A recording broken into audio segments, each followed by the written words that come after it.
Hello friends, welcome to my channel. ಇವತ್ತು north Karnataka famous ಸೌತಿ ಬೀಜ ಪಾಯಸ ಮಾಡೋಣ ಬರ್ರಿ.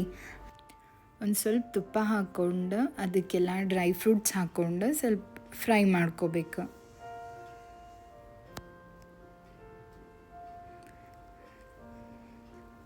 ಫ್ರೈ ಆದಮೇಲೆ ಒಂದು ಸೈಡ್ ಪ್ಲೇಟ್ ಒಳಗೆ ತೆಗೆದಿಟ್ಕೊಂಡು ಅದೇ ಸೇಮ್ ಭಾಂಡೆದಾಗ ಸೌತಿ ಬೀಜನ ಹುರ್ಕೊಳ್ಳೋಣ.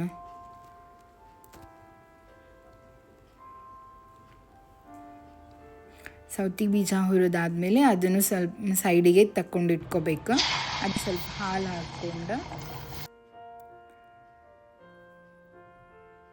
ನೀರು ಹಾಕ್ಕೊಂಡು ಹಾಲು ನೀರು ಎರಡು ಮಿಕ್ಸ್ ಮಾಡ್ಕೊಂಡು ರುಚಿಗೆ ತಕ್ಕಷ್ಟು ಸಕ್ರೆ ಎಷ್ಟು ಬೇಕು ನೋಡ್ರಿ ಅಷ್ಟು ಹಾಕ್ಕೊಂಡು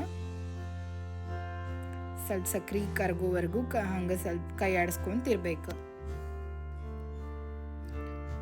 ಆಮೇಲೆ ನಾವು ಹುರ್ಕೊಂಡಿರೋ ಡ್ರೈ ಫ್ರೂಟ್ಸ್ ಮತ್ತು ಸೌತಿ ಬೀಜ ಎಲ್ಲನೂ ಹಾಕಿ ಕುದಿ ಬರೋವರೆಗೂ ಕುದಿಸ್ಕೊಂಡು ಮೇಲೆ ಸ್ವಲ್ಪ ಕೊಬ್ಬರಿ ಹಾಕೋರಿ.